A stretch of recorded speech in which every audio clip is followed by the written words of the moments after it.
She squinted into the light. Those western rays were far too bright, burning on her skin. Rubbed the sleep out of her eyes and turned her back on darker skies. Said it's time to let it in. I can see you, so much better under big blue western skies.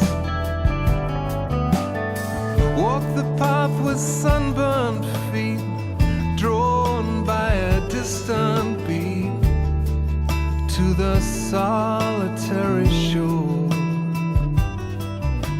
of glistening sands, broken shells, 100,000 fare-thee wells, and something new she could not ignore. I can see you, so much better under big blue western skies. I can see you,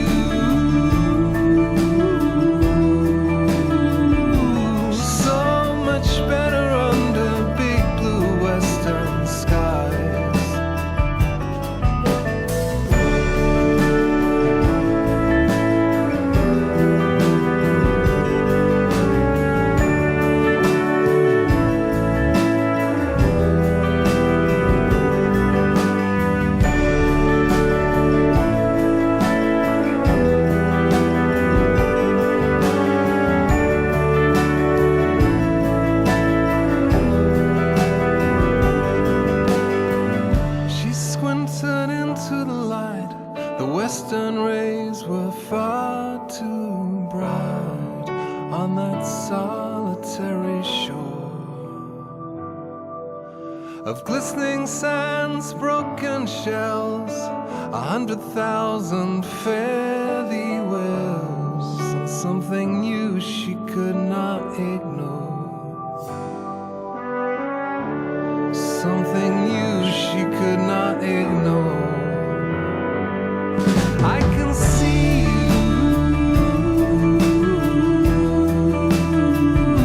so much better under big blue western skies. I can see you,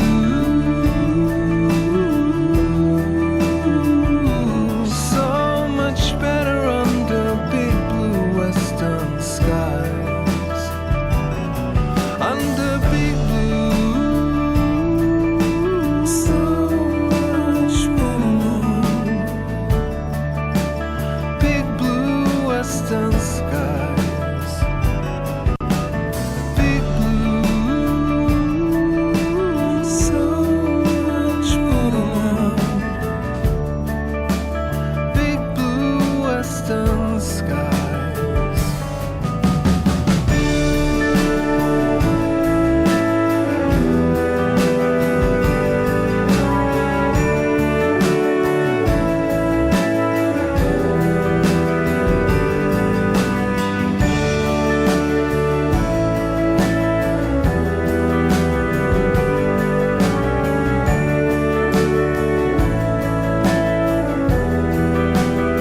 Now, that's the thing they say you should never do, you know, when you're starting a programme, you should always start with something upbeat. Rule number 1, the BBC Handbook, if you're starting a programme, get something to attract their attention, something that's maybe a little bit rock and roll, something up-tempo. Never, ever start with a slow, dreamy thing, because people will get fed up and go away. And I know that's a terrible thing to do, but I couldn't resist that, because that is a beautiful song. You know, I was never a person to do the unexpected, but now I have become that. Do you know why? Because I'm worth it. That's why. Did you like that song? No. I didn't think it was an opener. Isn't that what I've just explained to you? I've broken with tradition. Yeah. Rule number 1, BBC Handbook, always start with something upbeat. But I said to myself, no, not today, I said. Not today. Let's fool the people. Let's take them by surprise. Let's play them something worthwhile, something that will make them think, something of a little quality. So I choose that. I would have gone, I would have put that in a 3. Who'd you start it with? Roy Orbison? Well, I don't know who it started with, but that would have been 3. That would have been 3 Pretty on the woman. playlist. That's Rory Faithfield. It's very good. It is. It's very, very Very good. Faithfield is an Australian singer who's now living in Ireland, and that was written and recorded in Ireland. So the album is called Songs for Sooner. I've got a very unusual little photograph today, and I showed it to you earlier on. I think I'll talk about it to the listeners. I was talking in this programme about a man who used to sing in a band called Wee Mick and the Hootenannies. Wee Mick, of course, was a dwarf, but he's no longer with us, and I was inquiring as to what his whereabouts are. And a gentleman called Anthony McCormick has kindly written to me and sent me a photograph of the two of them. Now, it looks as if little Mick has drink taken, and Anthony is a very, For a very... night out, there's nothing wrong with that. I'm not saying... Well, you didn't have to say that. I'm just describing the Didn't have photograph. to. I'm You painting a didn't have to. picture. You just said it's a photograph of the two lads in a pub. Yeah. That's all. Well, that's... No, but see that... No, you I had like have to a give wee it. No, I like day to. there. No. Listen, this program is and always has been. Well, on my side, Yes. about honesty. On your side, it's always been about deceit. And No, I wouldn't have... Ken's talking to me. Where is he? I don't know where Ken is. He's saying to Ken me, must I'm be in his- popping. Where is he? He says you're popping? Wait, what's he doing You've in been my popping ear? for 25 years. Ken, and no I've been one's- popping for 20 years. That's right. Not 25. 20, Be 20 very I see, careful. I tailed Be off very at careful. 20 Why odd is- years. Ken is in my ear. Yeah. What's he doing in there? I don't know. Look He around. He doesn't want you to look, pop. he's in there. Look. I don't want around. to look at him. He's in the other studio. I can know. talk I to me. feel his eyes burning to the back of my head. It's all right. I know what's happened. My complier's away. So Ken is now complying. No, there's a man complying you in Belfast. Oh, is there? Oh, yes. What's Ken doing talking to me then? He's telling me I'm popping. That's all right. Anyway, it's a photograph. No, what I was saying was this. I try and give the listeners an accurate picture of what I see before me, whereas you would prefer to lie to them because No, you're I wouldn't afraid. lie. I'd just- You're afraid that people think badly of you. I don't care what people think No. of me. People hate me already. I wasn't thinking about me. I was thinking of wee Mick. I would have left that detail out. That it looks as though there's been drink taken. I'm just saying. I just said there's a photograph of Mick and his chum in a pub. and it looks as though they've had a large amount of drink taken. Well, what else would you go to a pub to do? No, but that's not the point. The point is that I said it. but you Sometimes shouldn't have. people go. No, you go into pubs these days, and people are sitting drinking coffee. You Yeah. know, it no longer is enough to say that a person is sitting in a pub because now it means that the person might not be drinking at all. You have to say the person has drink No, taken. there's no need for that. Well, I've already There's done no it. need for that. I won't take it back. I've already said it. But you see, that's possibly the author in you. That's what it is. Detail. Yeah, know. you must not conceal anything Yes, from see, the well, I people. wouldn't. That's why I have no books out. Not because you're afraid. I would have just said there's two men in the pub. I know, but see, that doesn't tell you that you're withholding information from the people.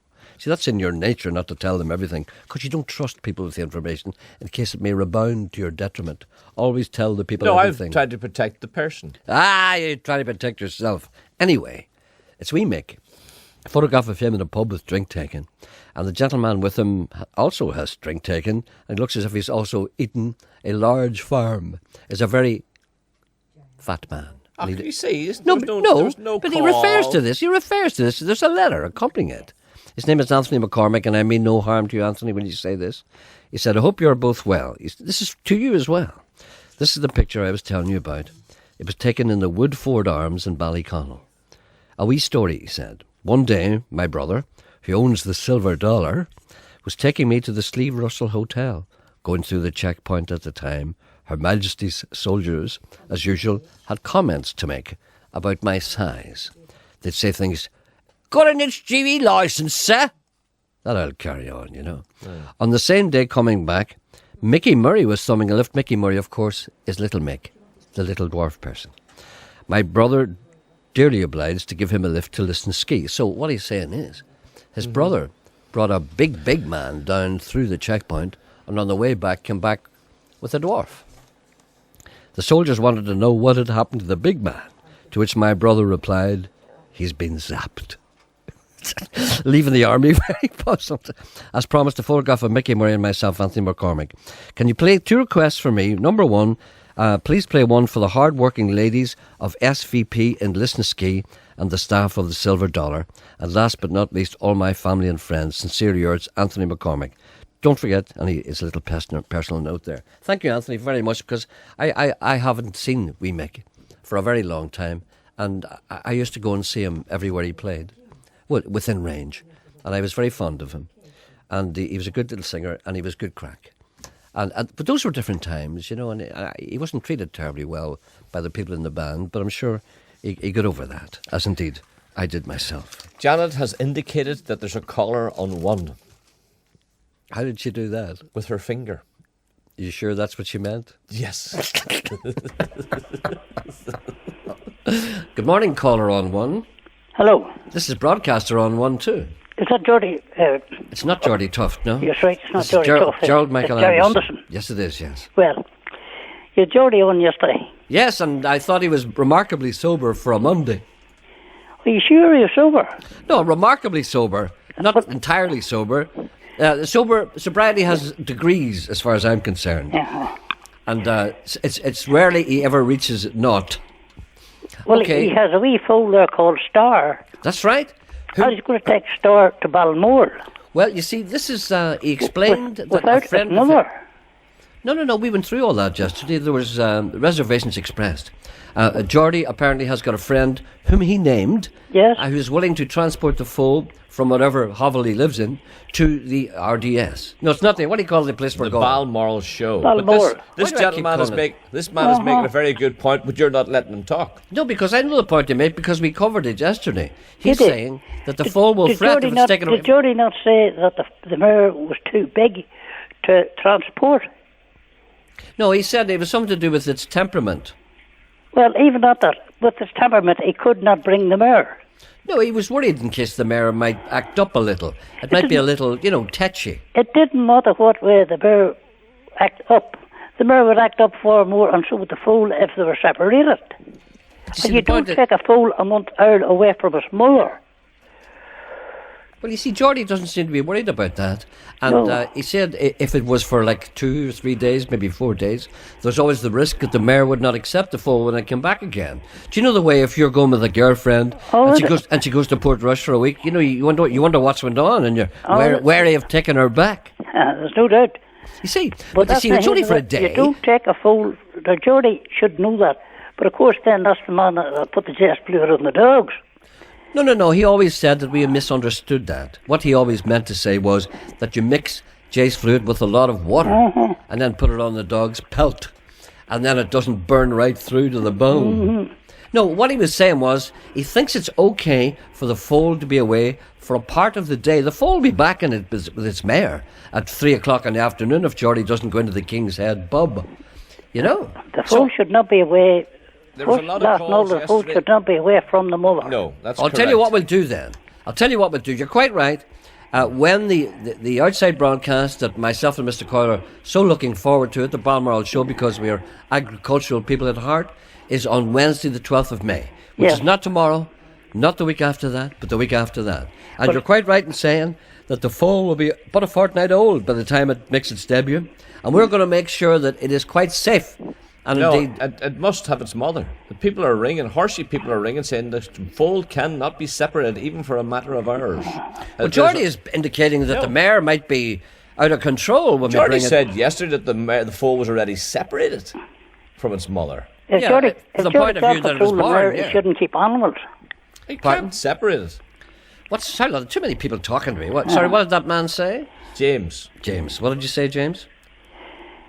If Geordie can't control the mare, he shouldn't have her. He shouldn't keep her.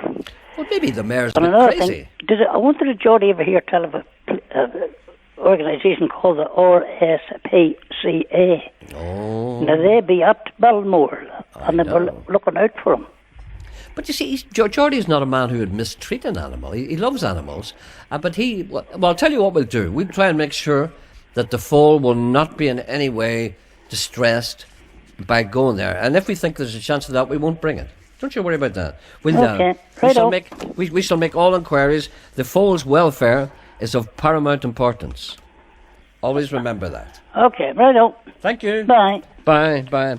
He sounded like a man was going to get the police for us. Well, rightly so. Oh, you love people getting the police for you? Oh, you can't separate that wee foal. We haven't from his done mother. anything yet. You're encouraging Geordie to bring the. Yes, you are. Did you not hear me say to Geordie yesterday? We'll have to make inquiries. Yes. As to whether this is safe or not. If it's happy if people are happy. You see, if the people in the RDS, if they don't want what do you call the place again? What do you call it? Balmoral Show. If the people in the Balmoral show know enough about animals to ascertain that you can't bring a 2-week-old foal, they'll tell us. If we say to them, listen, we're thinking of bringing a 2-week-old foal to show to the listeners. Without its mother. Without its mother. They'd say, Jesus, boys, you can't do that. You're bringing a fool at that age. Charlie knows you're all getting cars tonight. Would you play Chuck Berry for John and They're Belfast? all getting cars tonight. Would you? Would you play Chuck Berry? You're for no John fun. and Belfast. You're no fun. I just want Chuck No, Berry. you're no fun. You know what I'm doing here. You're no fun. And does Gerry still have a tape called Our Boys 1957? And would he play some of it, please? Because you're in that. 1957. What age would you have been then? Do you know what that is? Do you know what that is? Yeah. That is the greatest tape ever. You're whispering again under your breath. What age? I'm working out what age you were in 1957. Don't do that, please. You know as well as I was 5. I was 5. You were 5. 5. There's a. No, you weren't. Don't say that's the wrong age. You weren't born. Oh, sorry, I wasn't born. I wasn't born at all. I wasn't on the tape. 5 makes you very old, and if you were 5 in 1957. That's Isn't not it? good, that, is it? That's not Isn't it? good, no. Eh? Was that 52? Is that what it was? Was that- Janice says you were 9. That's right, Janet, thanks. I was 9. 1957. Let's see, what happened was every 3 year. and 9. You stop doing those sums. I hate it when you do sums. What happened was, see, every year, the Christian. How do you know he was 9, Janet? Eh? She looked at the rings in my teeth. Stop it, will you? Stop talking about my age. I don't like it. You know, it makes me nervous because you might guess it properly. 9. Anyway, will you promise to stop talking about this? All right. Every year, I was at Christian Brothers. We are the boys of St. Eugene's, and well, we know just what that means. Dungeon, fire, and sword. There's been a request for you to do your horn. No, I hate doing that. It's never been the same. It has never been the same. See, I got it right the Janice first said time. it's no good. It's not everybody. I know. I'd like to hear you doing it. Go on. I can't do it. Ah, I've you tried it see. before. Don't complain. You know what they say about teachers? You know what they say? What? Those who cannot do, teach. Know what I'm saying? Go on, go on. Go on, go Do on. you hold your nose? You do whatever you like. Janice practicing in the corner quietly. Ah! Pussy! That's not a horn. That's nothing. How many women have we... Like, anybody can do that. You have to get a... You have to get the volume in there. Have we only one woman today again? Yeah, We used to have 2 women. I know. Well, where's the other one gone? Take it in turns. You take days off. What's wrong with them? They no stamina. It's my turn. Oh, go on, try that. Janet, let's hear Janet's Viking horn. Go on. Janet, come on. Come on. She said she's on the phone. No! You're using a prop. He's using a prop. You're using a prop. You can't do that. You're using a rolled up. Stop it! He's using a rolled up piece of paper. What is that, a Conservative Party manifesto? Was the Unionist Party? Stop Never that. mind. If you blow into that, you have to blow into all of them. You have to do that 6 times to make sure there's parity. Listen, I was at the Christian Brothers. You can tell I'm a Christian brother because every time somebody shouts my name, I duck. Go on, do it. Do it. No. Anderson. Go on, do it. Colin wants to know what drugs you're on. Go on, shout my name. Go on, No. shout my Anderson. What? You always duck, you see, because you expect the what do you call the things to wipe the chalk off? Remember the thing, the duster. The one with the wood on it. Wood on it. Expect they throw the duster out. They call your name, then they used to throw the duster at you. Even today, you're fed up with this, aren't you? Anyway, every year there was a concert. All the boys used to take part, and I took part in a sketch. It was called The Gingerbread House. I played the part of the girl. My name is Cathy. And I had a wee skirt and all. Do you know how long it took me to live that down? You probably still have the skirt. Took me 10 years to live that down. But the thing was, one of the fellas who was in that sketch, I won't give you his name because he was a witch. He said to me, there's a great tape of that whole concert circulating around, a cassette tape. And he said, I said, is our gingerbread house on it? He said, no. The gymnastics is on it. I said, what? He said, do you remember the gymnastic display? I said, yeah. I said, we had no part of that. He said, it was great, but remember. I said, were you in that? He said, yes. Well, I wasn't in it because I was puny. He said, the gymnastics display was great. He said, that's on the tape. I said, what do you mean it's on the tape? He said, you can hear it. And I said, I have to have a copy of that. So I made inquiries and a man gave me the copy of the thing as I put it on. Do you want to hear what it was like? This is the tape. That's people clapping, right? Yes.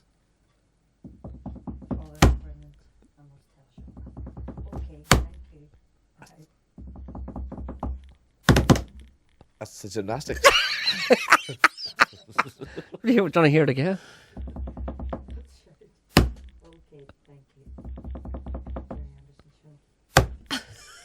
But slow coming down that time. It was higher. But we'll see when they put the bar up. This is the high jump. Are they doing a high jump in gymnastics? No, I just made that up. No, the Trojan horse. What do you call it? The horse that they jump over? That's the pommel horse or something. No, it's the pommel. What do you call the horse? The horse, just the horse, isn't it? The iron horse. What's the I'm on Cocodamo. what do you call the pommel? What's a pommel horse? Is it, or what's that? Not stop it. That's a pamplemousse. That's No, French for a pommel. grapefruit. Anyway, listen, let's get back to the programme here. I hope you're keeping well, says Nigel. I'm sure you are. Just another little note. I was thinking of your outside broadcast at the Balmoral show, which to me seems a bit of a waste. You and Sean would be better to do the Shane's Castle Vintage Steam Show. In Antrim, there's a lot more to see and better crack with your loyal listeners. The last time I was there, Hugo was doing his thing. Naturally, I ignored him, but other people didn't. Maybe next year you could get it on, or you and Sean could do a wee recce, which is short for recognizance. No, it's not. It's short for reconnaissance of this year's show. Check it out if you know what I mean. Anyway, I went to Monaghan on Sunday past to watch the Monaghan Rally. What a great day out it was if you're a motorsport fan. The rally is well organised. Even the Garda help out directing traffic, giving out good directions if you need them. The whole event looks like clockwork. And you can park where you like without anybody giving you crap the way they do here. Sunday in the town of Monaghan is like a Saturday afternoon in Belfast, only with a carnival atmosphere. Just thought I'd share that with you. Thank you very much. We appreciate that. Of all the places you took me, the place that I... Of all the places I have seen. Yes? That's Belfast. Yes. The place that I liked the least was the Marble Arches. The Marble Arch Caves. Yeah. Well, the tourist board will thank you for that. No, I'll tell you why. No, there's a reason. I was afraid. Remember, I was afraid. I think there's something unsavoury about crawling around underneath the ground. You know, it makes you feel like a bit of a worm. I just don't like it. I just didn't like the idea. No, I committed the capital crime. The last time I've been there a number of times since. I was there one time not too long ago, making a bit of a film. Do you know about the stalactites? Uh-huh. No, stalactites are the ones that come from the ceiling, yes. and the stalagmites. No, I'm just no explaining. stalactites go down. No, they. That's how you. Tights go down. That's how you remember. That's how you remember. See, yeah. The stalagmites go up, the tights go down. Stalactites. Well, there's a man there from from some geological survey, and we're wearing our hard hats, and there's televisions there and that kind of thing. And I'm trying to look, interested and knowledgeable. The way sometimes I can do that if I have enough drink. And the fellow was saying to me, he said, see this particular stalactite here? Now, it's taken 800 years for every inch of that. And I said, that's marvellous. And I said, is that very, is it very, is it very kind of, strong? He said, no. So I snapped off a bit of it. I snapped off about 2 inches of it. I don't believe you. I did, I swear. I don't believe you. I didn't. I would say that'd be rock hard. No, it's not. Do you know the way the water drips off the end of it? It's only limestone or whatever. You can just snap it off. At the very top, it's hard, but it goes down conically. It's only thin at the end. It's like an icicle. And I snapped it off. And you want to see his face? I said, I'm sorry, I shouldn't have done that. He said, do you realise that bit that you snapped off took 1,600 years to form?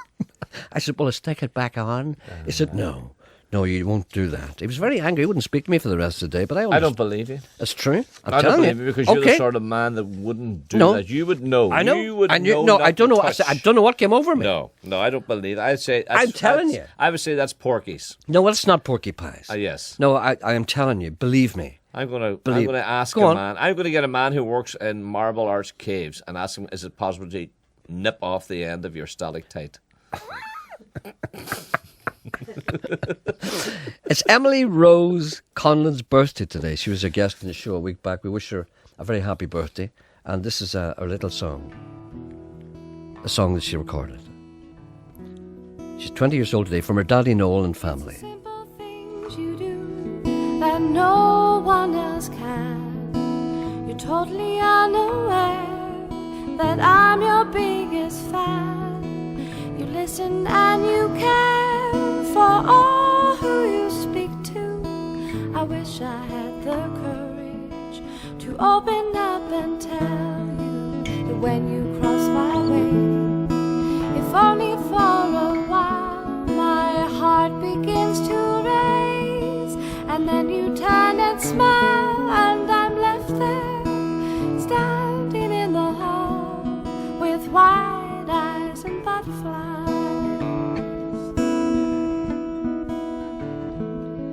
I'm sure I'm one of many who feels just like I do, daydreaming and believing that you and me are truly in love with one another. Forever we will be. But then I do remember that it's all just a dream. But when you cross my way, if only for a while, my heart begins to race, and then you turn and smile, and I'm left there, standing in the hall with wide eyes and butterflies. With wide eyes and butterflies, you give me wide eyes and butterflies.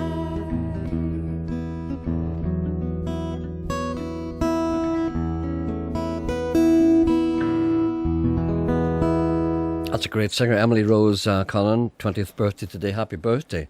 This Friday in our programme we'll have the Western Ocean String Quartet and Dan Eggs. Dan Eggs, if you're listening, would you give us a ring? I want to ask you something.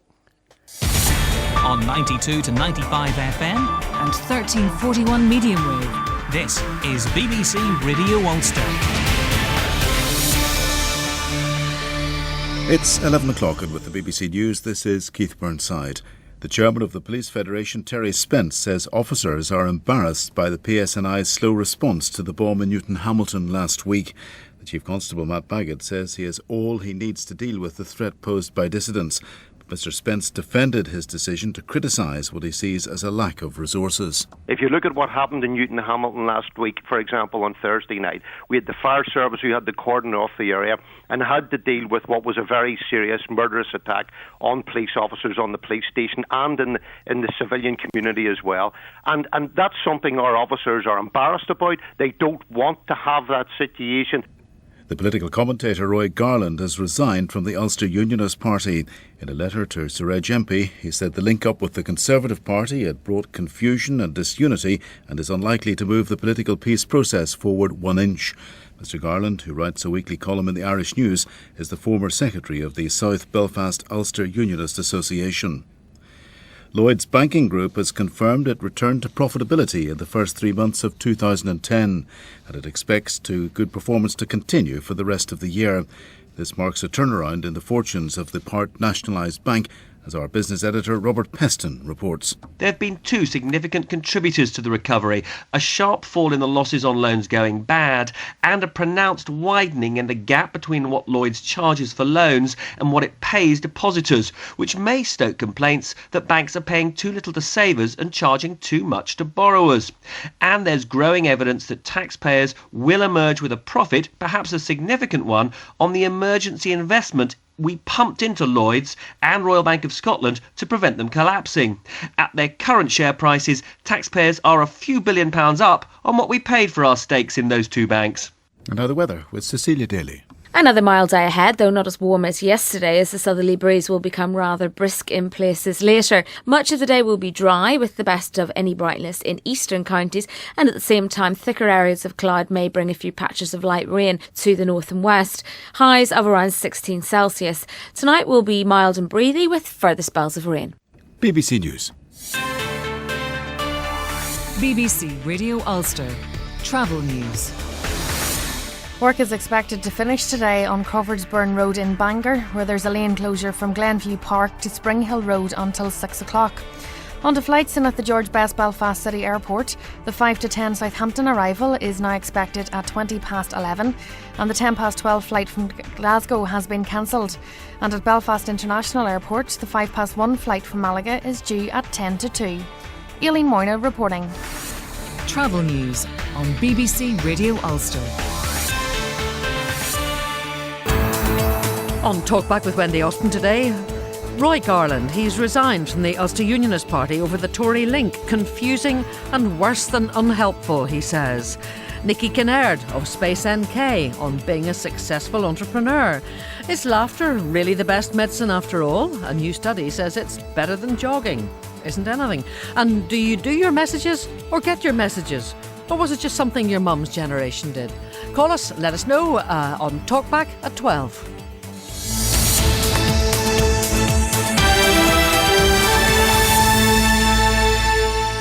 1, 2, 3. What's in your handbag? What's in your messages? You got your messages? You can take the Indian out of the man. You can kick the Irish out of me if you can. Scrub me up as white as can be. Still the whitest Indian you'll ever see. Trying to find my way back home.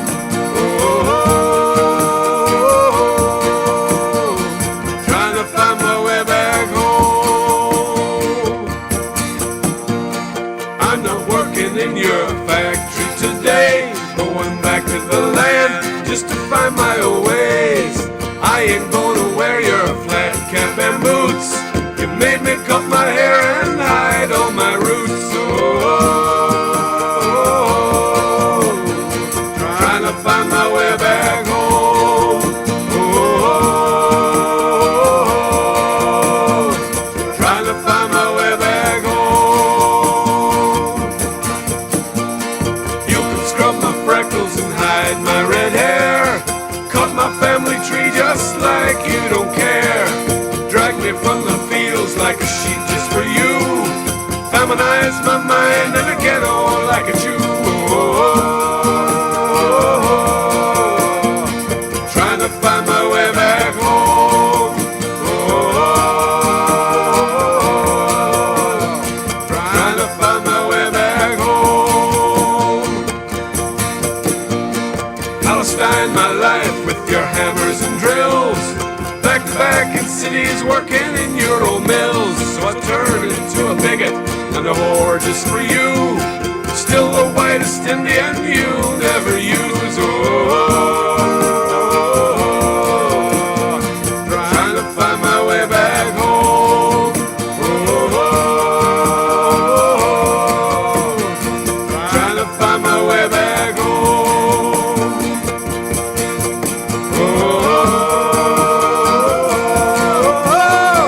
Trying to find my way back home.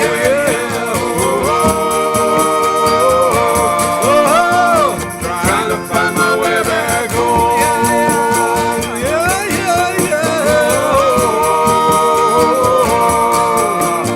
Trying to find my way back home.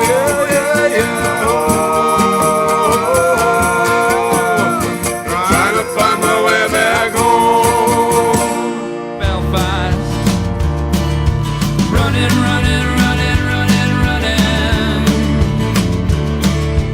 Running, running, running, running. You see, this is what's wrong here. What? Ken, isn't it? See, the records are starting before you start them. I thought that I knew it was premature, but it sounded all right because he just come right in, trying to bring my way back home, and he just comes right in the word Belfast, and it sounded all right. No, it's not good enough for me. It's Ken's fault again. I didn't like the sort of the boys singing in the background at first. The sort of harmony there. I think we could have done without that. All right, then I'll pass it on to him. Really? Who was it? I'll tell you after. Daddy played guitar in a band and went to work most nights. The mother stayed at home and made sure that we all grew up right. And they both say that I grew up just a little too fast. But that's what comes from living in a city like Belfast. Running, running, running, running, running. Running, running, running, running, running. Running, running, running, running, running.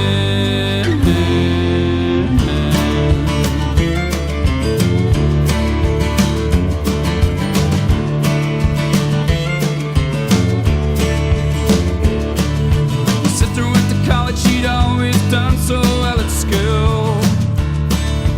Studied hard and never thought to worry about being cool. Sometimes I wish I was a little more like her, but I'm not. I just hit the ground running, and now running's all that I've got. Running, running, running, running, running. Running, running, running, running, running. Running, running, running, running, running. Running.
That's Stan Donnelly, a singer-songwriter from Belfast. I played that track yesterday. This is from an EP. It's got a name, Country and Northern. He's based in England, I think, and he's coming back here shortly. That's called Running. Sorry to ruin your metaphor, says Michelle, but not only do tides come down, they also go up. The way I remember which is which is that a stalactite hangs on tight to the roof of the cave, and the stalagmite is just the other one. I also remember the difference between stationary and stationary. One spelled A-R-Y at the end, and the other spelled E-R-Y. Stationary has A-R in it, as does a car, which can be stationary. Should someone tell me that the owner of a pound shop I saw one day? I saw a sign outside with a list of its wares, one of which was stationary. I also saw a Weight Watchers sign one day saying, loose, £7 a week. I'm going to start carrying a big black marker round with me. That's the mark of the pedant. Never do that. Incidentally, the number to ring if you want to contact this programme, and indeed many people do, to abuse either myself or Mr. Coyle. Do you get much abuse in there? On text I know messages. you do. On text messages. I know you do. That's why I never look at them. Anyway, the number to ring if you want to The number to ring if you want to contact this programme is 08459 555 678. Email address is jerry.anderson@bbc.co.uk, and the text messaging service is 81771. You see, sometimes I find when I look at the text messages, it puts me in a bad mood. Makes me feel as if I'm less than human. That's why you are like you are, because you can't help but see them. I know. There are some in now at the moment, I know. What? Who? Sorry. There are some text messages in at the moment, aren't there? Yeah, but who was the first singer? The first singer? I can't remember now who it was. Let me... No, not the first singer, after the news. After the news? Stephen Hall. Yeah, sure. Stephen Hall. Yeah. Yeah. That's, incidentally, people were asking me about that. He's got all those various records, like Put Your Big On, that kind of thing. People wanted to know how to contact him. Well, there is an email address. It's theweebear@hotmail.com. He sent me 3 new tracks, but I haven't got a chance to listen to them yet. I only had a chance to listen to one of them. The one I played there was called The Whitest Indian. The Weebear, TheWeebear @hotmail.com. I think Ken's right. I think I'm popping seriously. But it's these cheap microphones. Cutbacks to the BBC. I want my own microphone like Johnny Walker. I might send away to Amazon for one. Come in here with a little case with my microphone, take it out and screw it on, and let nobody else speak into it. Would you like that, would you? I don't care what you do. No, you would care. I wouldn't. If you thought I had a microphone on my own, you'd be jealous, wouldn't you? I don't think so. I think you would. I don't think so. I was telling you about the time I saw Johnny Walker, and he took his mic. Yes. At the end of this programme, he took the microphone off, put it in his case, and brought it home. I tried that in the BBC once, but the guy in the security stopped me. He said, you're just going to sell that down the market in Cookstown, aren't you? I said, no, Notts Corner, as a matter of fact. Great show yesterday, kid. When the great show was over, thousands of people flocked onto the street to skip, dance, gamble, and build a large wicker man for Mr. Coyle. Mr. Coyle's great support for the cult of the Thunder Thighs is causing great concern amongst both Catholics and Prods. The other night, I was sitting reading the Dead Sea Scrolls by candlelight, fighting an overwhelming desire to turn to the last page to see who done it. Suddenly, yes, it was that quick, Tommy my cat burst in. "Man the barricades!" yelled Tommy. "An ugly mob is heading this way." "Aardvarks and abbreviations," I cried, having had access to a Rudget's thesaurus, as I grabbed my Swiss Army knife and prepared to defend my condemned hovel against all. I faced the ugly mob. "Who are you?" I yelled. "And what do you want?" "We are politicians," they roared. "We want votes." Then, amongst them, a figure arrived. It was Frank Mitchell. He climbed up to a wheelie bin and yelled, "What do votes bring? Money, power, position, and a chance to boss people who aren't as smart as you are."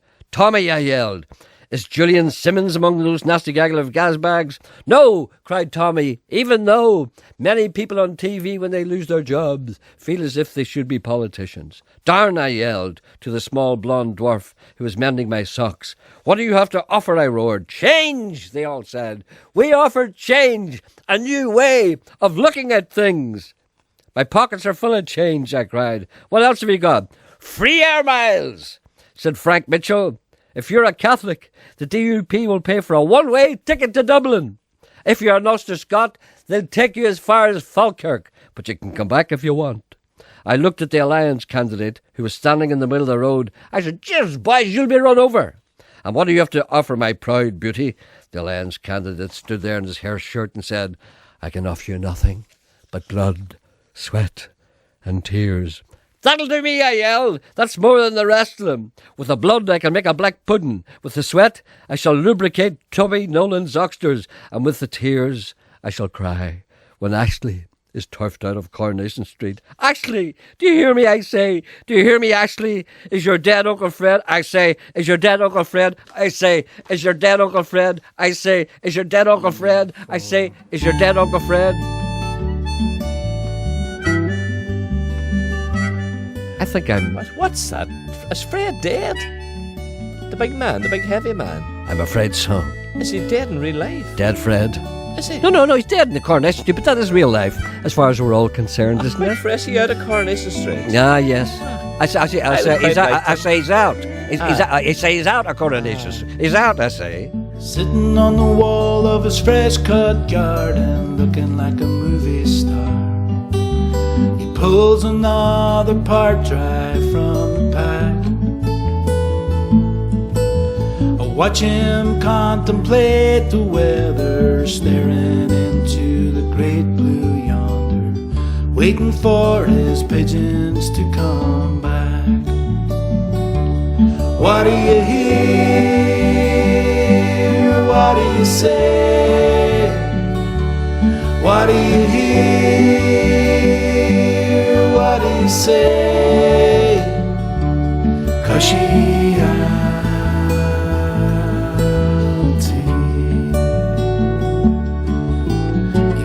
away in his Hellman Hunter, chugging like an old choke train. I catch him up and jump in the passenger side. We're heading off to Fiorentini's for fish and chips and cups of ice cream. Saturday is Jimmy Cagney night. What do you hear? What do you say? What do you hear? What do you say? 'Cause she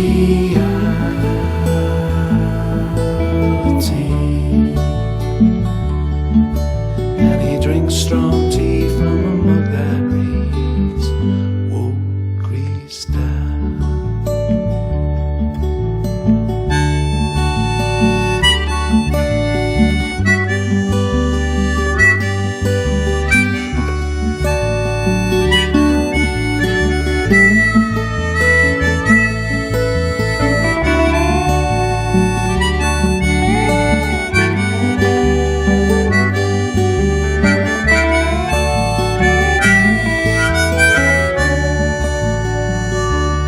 What do you hear?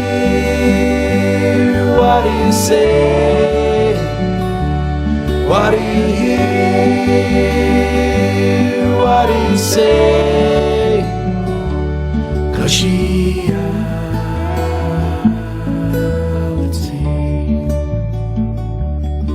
Then on a cold March night his leading lady up and passed away. Broke him like a wrecking ball inside. For all she left was vague reminders, so he decided to go and find her on that big red carpet in the sky. What do you hear? What do you say? What do you hear? What do you say? 'Cause she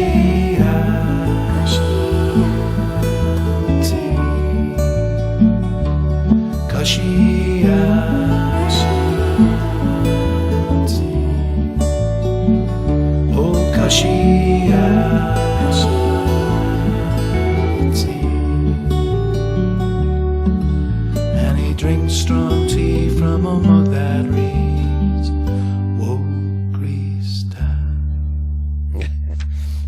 That's Paddy Nash and the Happy Enchiladas from Gerry Struck Londonderry. I think they're great. That's an album called When We Were Brave, and that's a song called Cushiality.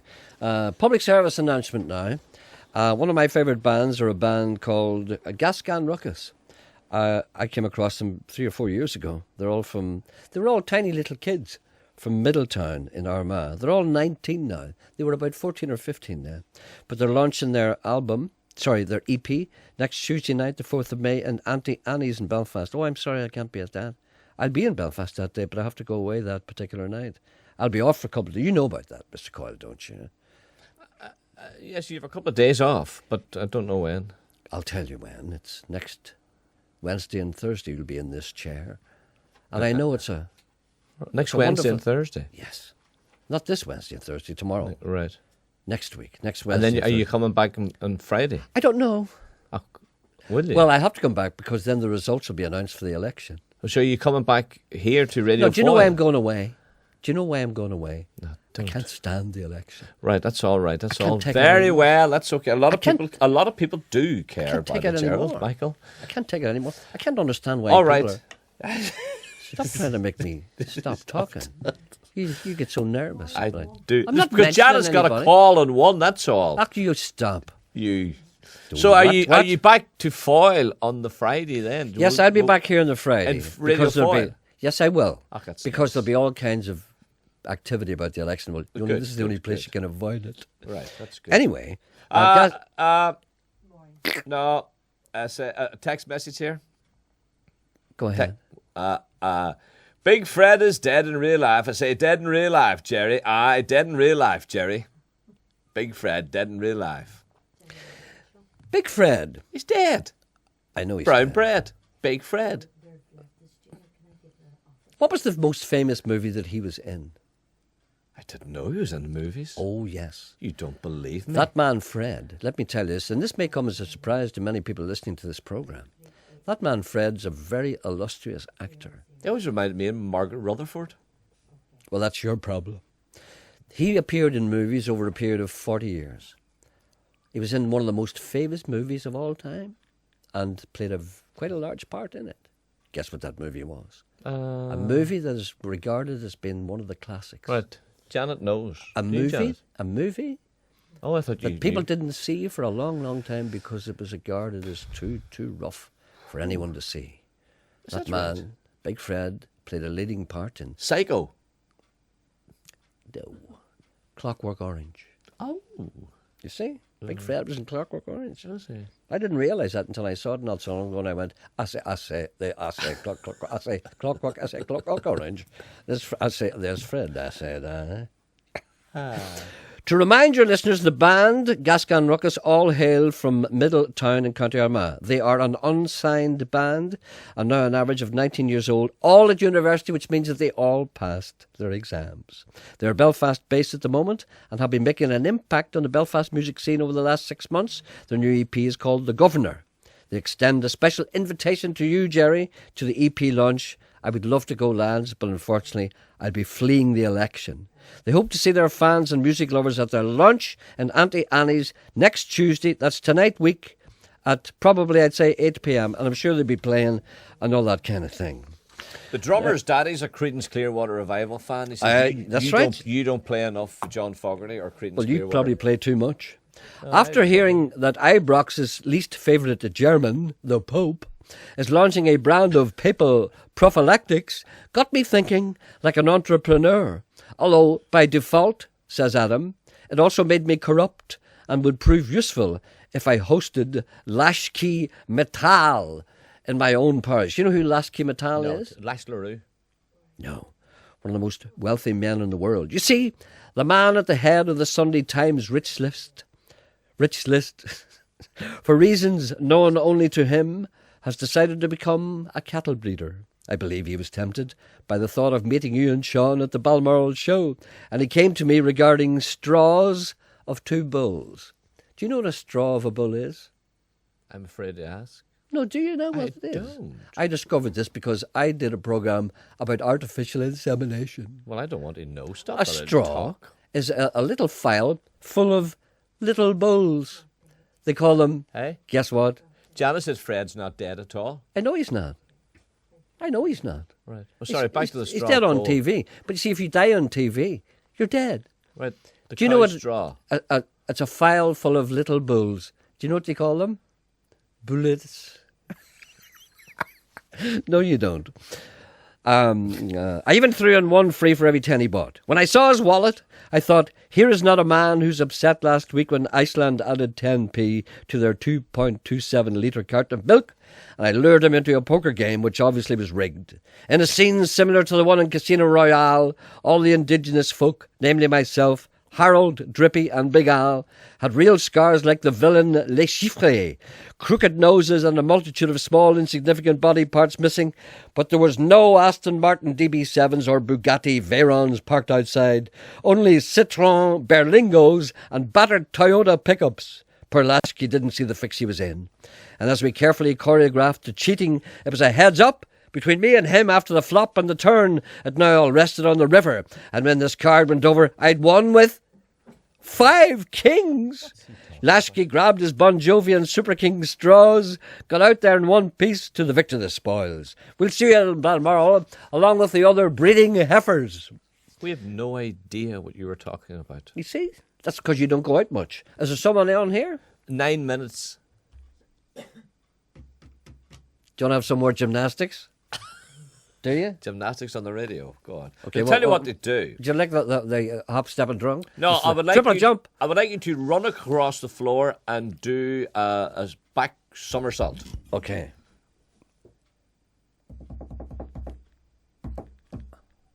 You didn't land right. Sorry, I'll do you it didn't again. a perfect landing.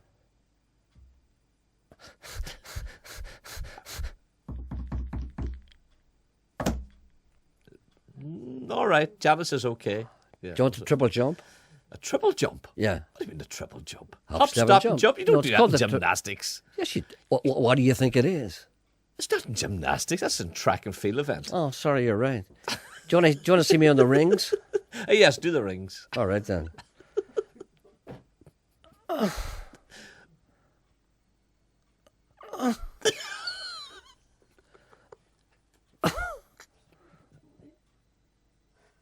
Oh. That's all right, wasn't it? Anything else you want? Janet didn't like you in the rings. So it's like a phone call she gets every now and again. What else would she like? Janet asked, what would she like? We'd like you to walk the beam. Okay. No, and do the splits. All right, we'll do on the beam. I'll walk the beam and then jump off and do the splits? No, walk the beam and do a somersault and land on the beam. Okay. Right. That's me hopping up on the beam. Did you hear me getting on it? You up on the beam, yeah.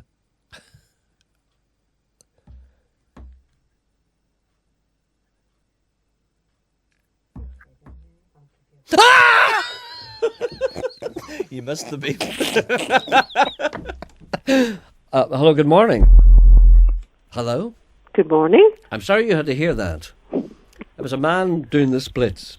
You probably haven't heard that in the radio before. Okay, carry on. What can we do for you today? And I have to stop saying that. You stop me saying that. You stop me saying everything else. Right. But you never stop me saying that. Can I help you today? I keep saying that. I can't stop myself saying it. Can I help you today? Is there anything I can help you with? Do you want to start again? Hello? Are you talking to me? Yes, I'm sorry. Let's start again. Hello, good morning. Hello, good morning. How are you today? I'm very well, thank you. Have you ever done the splits on a beam? Definitely not. I have done it. Don't do it. Carry on. What can we do for you today? I want to ask you if there was any chance of you getting in touch with the Donegal postman who gives out good weather forecasts for the summer. Oh, I've heard of him, yes. Yes, you talked to him last year. I know, but you see, if you talk to him because he's given out good weather forecasts, it's wishful thinking, isn't it, Sting? To take note of this, that this summer is going to be horrendous. It's going to be horrendous because I can see all the signs. Do you see my apple blossom tree? Yes. It's so tired. It's tired and it's fed up. It knows that there's nothing but misery ahead. And you can see the birds. I see the birds. They're all packing their little cases. And the sheep are looking at Oxfam shops to get an extra coat to wear. It's unbelievable. The summer. Do you remember those 2 or 3 good days we had last week? Yes. That was the summer. No, don't tell us that. I'm telling you. Forget it. Anyone who's planning to go to the south of Ireland or Portrush this year, forget it. What about going camping? No. No. Go to Spain. Go east, young man. Go south. Go south. Go south. Where the wind blows free and the desert winds rasp against a man's cheek, and the hottest heat. Right. Sorry. I'm losing control here. You are. You probably guessed that already. Now, last year, maybe the man is listening. The weather forecast told us that it was going to be a lovely summer. And I didn't believe them then either. No, but the Donegal postman, he told the truth. Yes, he did. He said, but with all the signs that he could see on his rounds, that it wasn't going to be a good summer. I can see those same signs this year. And maybe perhaps if he's listening, or maybe some of his friends or associates or colleagues would pass the word to him. Yes. Tell him that the time is now ripe for him to come on again and tell us what kind of a summer we're going to have, because we're waiting. We are indeed. Okay, but what about you? Where do you live roughly? Where are you from? I'm from Belfast. Well, you see, it doesn't matter if it's summer there or not. It doesn't matter. Now that they've taken the big wheel away, there's nothing to live for.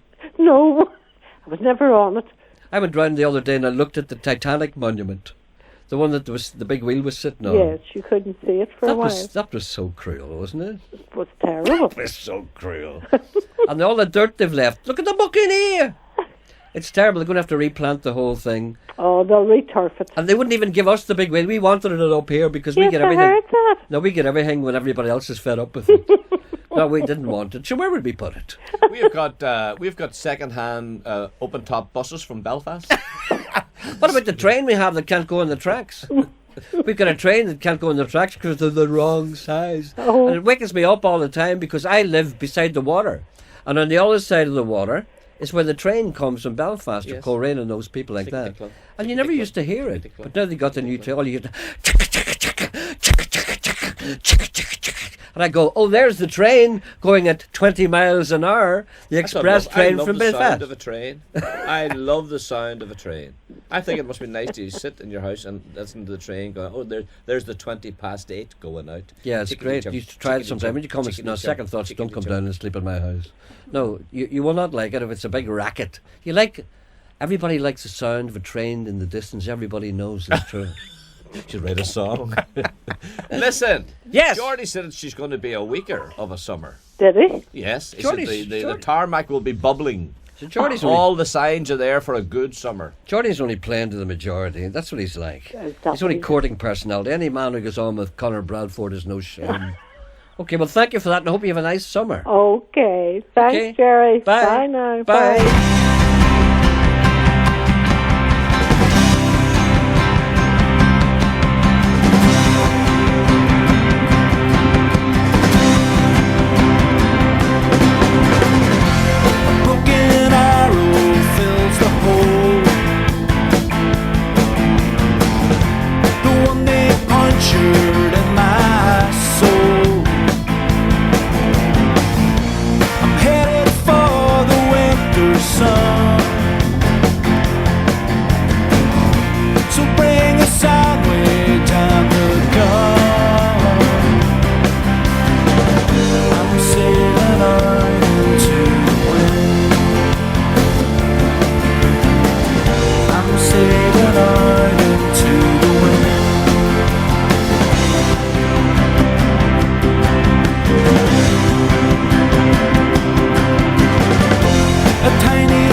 I'm sailing on into the wind.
I'm sailing out into the wind.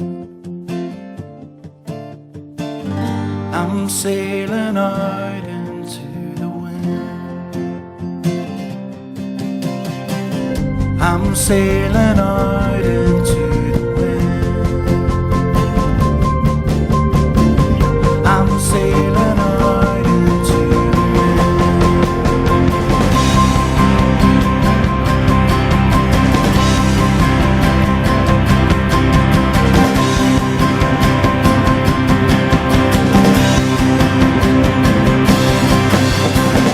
I'm sailing out into the wind. I'm sailing out into the wind.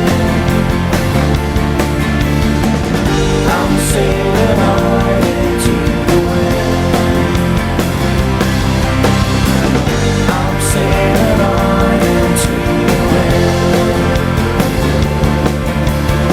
I'm sailing out into the wind.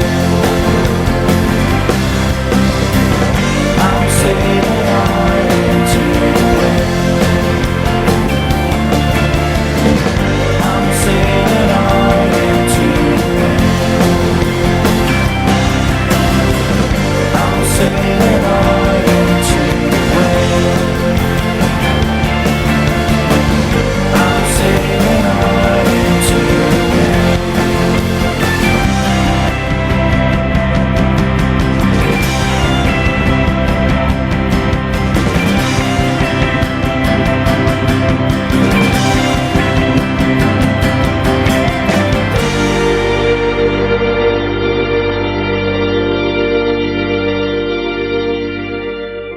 Well, that was well worth playing, wasn't it? That's the last track on that album, which I played, a track of which I played a moment ago. That's Paddy Nash and Happy Enchiladas. When we were brave. That's called Sailing Out. That's the last. That's got an epic feel about that, featuring Paddy Nash and Diane Greer on vocals. Wonderful. John Savadent is alive and well, and if he's dead, he should be told. He left Coronation Street a little while ago. Many things happened to him. But the last thing he was seen on was he's in the Gilbert and Sullivan operetta HMS Pinafore, and he is the very model of a model major general. So there he is. Many, many movies. Very interesting man. Much more than Fred the Butcher, I have to say. But then again, it made him a household name. And who are we to argue against that?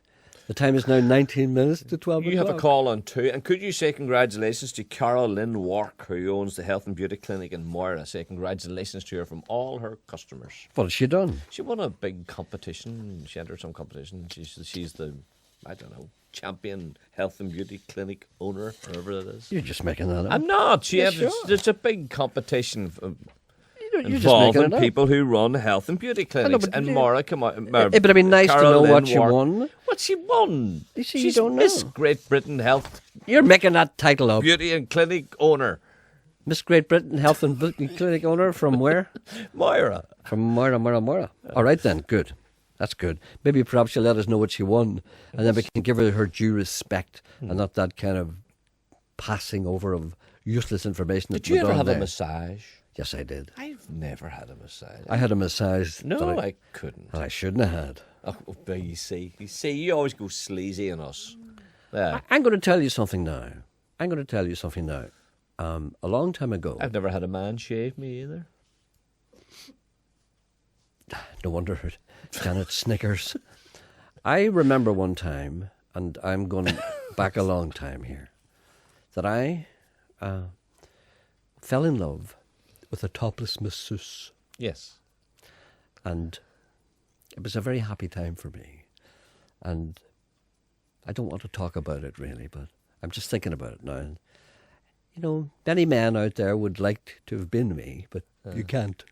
It's too late. You know when you go on holiday and the girl comes along the beach going, massage. I think you're talking about members of the Thai community. No, I don't know where they're from, but that's all you hear, this wee voice, massage. And they're all about going, what did he say? Pineapple Coke ice cream. Do you ever have a massage from those people? No, but I have pineapple and Coke. Hello, good morning. There's nobody there. Two. Sorry. And please be a little bit more respectful towards the people of all Hello? races on the beach. Hello, good morning. Hello, Gerry. Yes, good morning. Who's this? This is Anthony McCormick in the county of Fermanagh. Anthony, thank you very much for that photograph. I appreciate it greatly, and I hope you didn't mind me describing you as being a big man, because that was the whole point of it, wasn't it? It was, but I'm not a big man any longer. Oh, have you shrunk? I have shrunk. When was that photograph taken? Oh, we obviously long, long time ago. I'm just looking at it now. You were a big man then. Yes, but I even grew bigger than that then. Well, now this photograph, this you and me, Mick. Yes. And give me a time. Is it the 70s or 80s? It'd be 80s. Right. Well, what weight were you then? Because you look I fairly... was 38 stone 10 pound. My God. Wee Mick looks like a straw beside you. and what, did you become even heavier than that? No, 38.10 was my heaviest. 38.10 is just about as heavy as a man can get and still move about. And I'm down now to 21 stone, 21 and a half stone. You've lost 17 stone. That's 2 of me. I imagine. Isn't that amazing? How did you do that, just for the benefit I had bariatric surgery. What's that? It's where the stomach has shrunk. Why doesn't Nolan get something like that done? Exactly, with all the money that he has. I know he's rotten of money and so mean and miserable. And he hates being fat, but I like it because it means I can call him names. Have you ever talked to him? Never. Hateful. I've spoke on his show, but I have never spoke to him personally. Have you? No, you're never well away spoke to from him him personally. So I have been on his show. So you got your stomach shrunk? Yes. So surgically. And then I had what's called a duodenal switch. What's that? It's where you have to abstain from eating fatty, greasy foods. Yeah. Or you would have diarrhea-like symptoms constantly. And that's not a great thing to have constantly. No, it's not. It's all right every once in a while. Well, if you're not going to be far from the Great White Throne. Exactly. You can never go away from the porcelain. No. You need a porcelain basin and a great flow of water. Well, tell me this and tell me no more. What's it like when... I mean, does your appetite still remain with you? Well, you see, you imagine you can still eat big portions, but you can't. But you want to. But yes, but do you know what I'm saying? You learn to that you can't. You sort of what happened to me. I think happened as if I had an operation done on my brain, because I have no desire for the food that I used to have. But see, this is what I want to ask you. When you get your stomach shrunk surgically, they don't do anything about your appetite. But all that means is you can't eat as much as you used to be able to eat. No. But I mean, it means to me that you still want to eat it, but you just can't. Exactly. So what you'd find yourself in a situation whereby you'd eat a certain amount of food and you want to eat more, but you just can't. That's it. But that must be a terrible feeling. Well, you see, it's back to the old thing. People don't realise eating is a disorder. Of course it is, yeah, but it's denying what your body demands. I mean, it's like being thirsty and you can't drink. Well, this is it. And how did that affect you psychologically, if at all? Well, it's got now that I tolerate it. You know what I mean? I know not to drink before I go to have a meal. If I drink fluids at all, I'm not fit to eat my food. So you can only drink. You can only eat a small amount. Yeah. Just enough to keep you alive, basically. Basically. And there's no crack at all, is there? Could you eat a steak? I can still have the indulgence. They still have the old thing that I shouldn't have. You know. Can you have the half an or two? Oh yes, I see in this photograph Jameson and ginger ale. Yeah, I see in this photograph that the table in front of you and me Mick is well stocked. Anyway, they're not my cigarettes. I was just going to ask you about the old Benson and Hedges. I don't smoke. Well, you see, that would have helped you if you had smoked. Well, you see, I come from a family of big people, and most of my sisters all smoke, and they're all pretty heavy girls. Well, listen, thank you very much for that photograph. I'll treasure that because I had a soft spot for Mick. Yeah. And he was obviously your friend, was he? He was, as I explained to you in the little letter, that, one day my brother was leaving me across the border. Yes. And then my brother gave him a lift back. He was sitting on the road back, so the soldier wanted to know what had happened, if you can imagine the... Because he remembered you going back, and then the passenger coming back was like, it was like the king. What was the Queen of Samoa and her husband, and the Queen of Samoa, this is in the 50s or something, whenever the Queen, the coronation procession, I think it was, and Noel Card was watching the coronation procession from his from some kind of hotel balcony, and the Queen of Samoa came past in a coach, and she was a huge woman, probably, and I'm just reminded, you and Mick, and her husband was sitting beside her, and he was only a wee tiny fella. Yes. And somebody says, "My God, what's that? Who's that little man?" And Noel Card said, "It's her lunch." Listen, thank you very much for that. Could I just say hello? Yeah, certainly. Go ahead. The lady that wrote the note is a good friend of mine who works hard in the St Vincent de Paul shop. Yes. Maggie Collins. And to my family and friends, and to my brother up in Coleraine, who's Charlie McCormick, and he's recuperating. Okay. And just hello to everyone out there in Radioland. And you do a brilliant show. Thank you, Anthony. Thank you very much for taking the trouble to send me that photograph and the nice letter. Thank you very much. Now, you won't forget my goodie bag, I hope.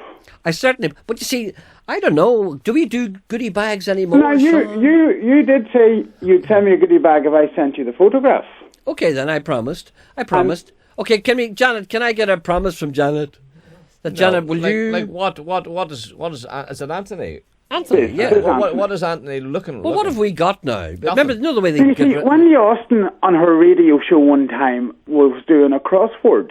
Yes. To which I knew the answer, and it was a Daily Mail crossword she was doing, but she'd done a quiz, and it was guess the name of the tune, and it was Strangers on the Shore by Ackerbilk. Ackerbilk, yeah. And I rang in and got her the answer. So there was a choice of goodie bags, and I said, I'd love a sweatshirt, but you wouldn't have one to fit me. She says, try me. And I says, well, at that stage I was 4XL, and I suddenly went to 8XL. She says, oh, it's a marquee you want. Well, what have we got? We have big T-shirts. Now. You're only 21 stone. You're only a sliver of your former self. Yeah. We've got T-shirts, haven't we? We've got radiophile mugs. No. What have we got then? We don't have T-shirts. Well, what happened to T-shirts? Stop getting them. Well, what about a ticket for Gerry's bus tour, or is it happening? Well, we haven't. We're not doing one. I mean, we haven't organised one. But I'll tell you what. Whenever we do one, you can come on it by all means. But and my friend Maggie. Maggie who? Maggie Collins. Oh yeah, yes, of course.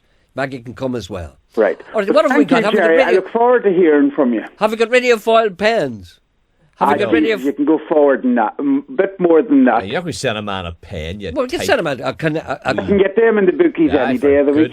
Oh, sorry. Good. Why don't you go out and buy the man something? I'll send the him. Man sent you a I'll send him. I'll send you a voucher for a nice shirt and from shop. No, I'll tell you what.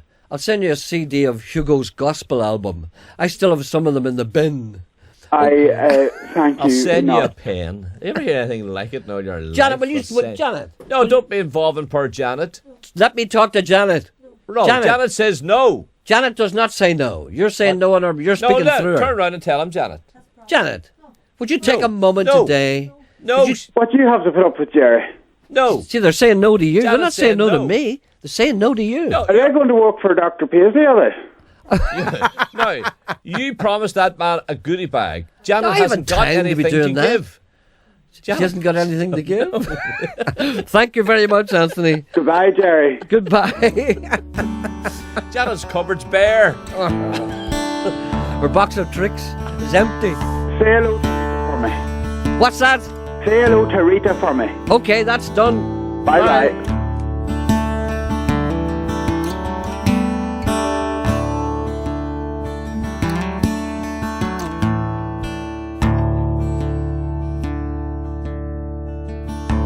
We don't stay out all night like we used to do, painting the town red till the sky turns blue. My eyes still dance when I look at you. Come walk along with me. Leaves are falling, the hot summer's past. We don't look like our old photographs, and there's no need to take a different path. Come walk along with me. Colors fade, things get worn,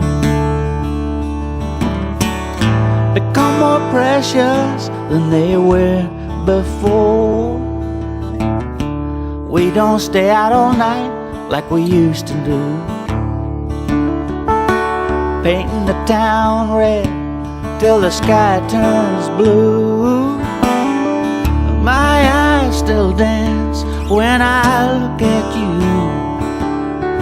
Come walk along with me.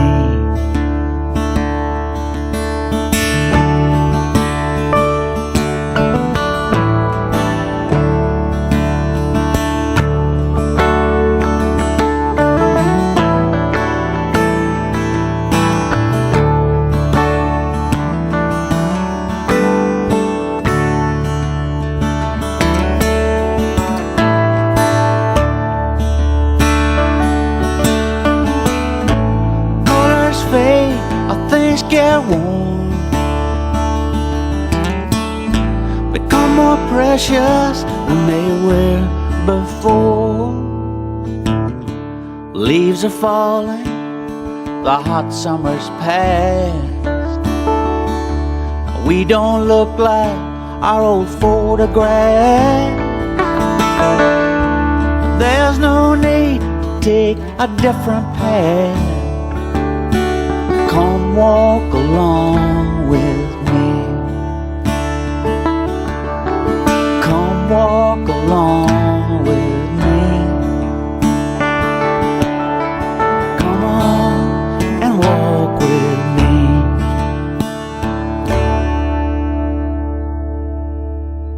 That's a good song, isn't it? That's Brendan Murphy from The Four of Us. And that's from his debut solo album, although it's his brother Declan playing guitar with him. His debut album is called Walk With Me, and it will be launched in the Black Box on Tuesday the 4th of May as part of the Cathedral Quarter Arts Festival.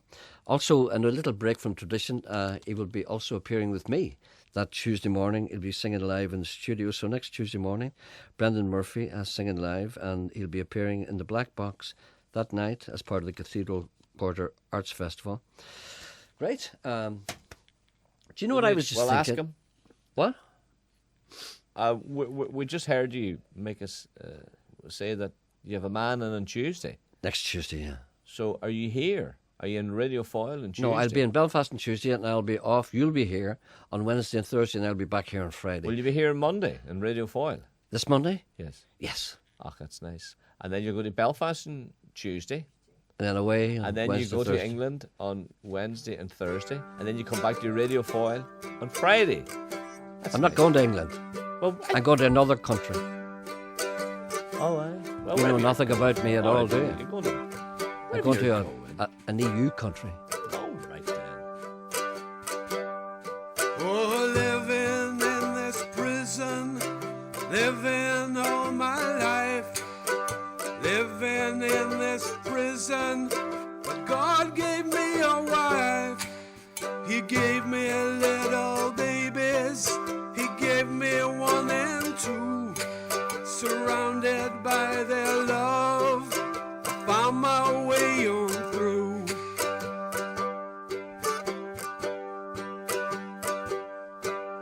But I can't hold to nothing, for nothing's pretty lame.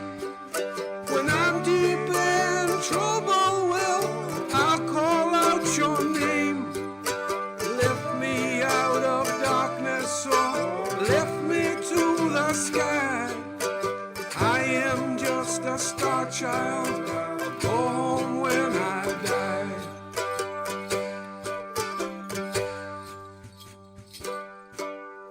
Every day's a challenge, and every day is new. With all this love around me, I think I'll make it through. Most times it's the simple things that keep me going on. It's not me that's writing this, I'm just passing it along.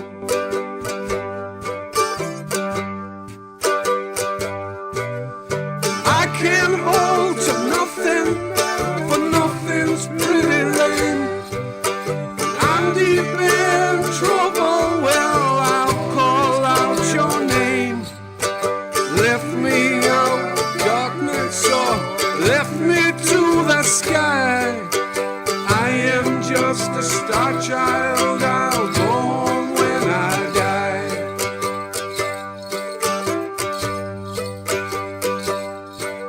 Star child, I'm a star child.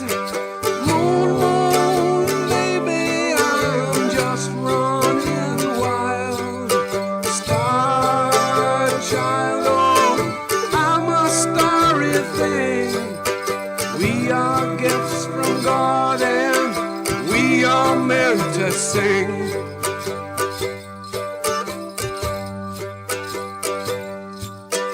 Living in this prison, living all my life. Living in this prison, God gave me your life. He gave me little babies, He gave me one and two. Surrounded by their love, I found my way on through. Oh yeah, I can't hold to nothing, but nothing's pretty lame. When I'm deep in trouble, well, I'll call out your name. Lift me out of darkness, or lift me to the sky. I am just a star child, I'll go home when I die. When I